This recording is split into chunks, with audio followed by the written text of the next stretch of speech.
নবীজি একটা বিড়াল ছিল, নাম হচ্ছে মুয়েজ্জা। নাম কি? মুয়েজ্জা।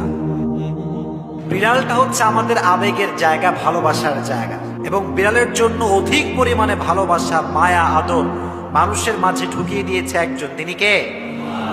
বিড়াল পোষা এটা জায়েজ, তবে কিছু বিষয় খেয়াল রাখতে হবে।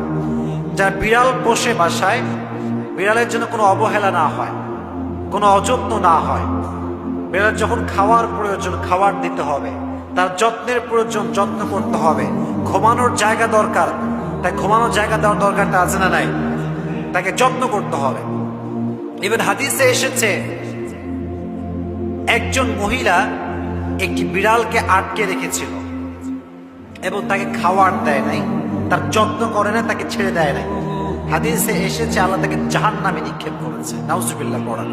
যে ব্যক্তি প্রাণীর উপরে দয়াবান হয়, যত্নশীল হয়, রহম করে, আল্লাহ তার উপরে রহমশীল হয়ে যায়। সুবহানাল্লাহ পড়েন। আপনি প্রাণীকে মায়া করবেন, আল্লাহ আপনাকে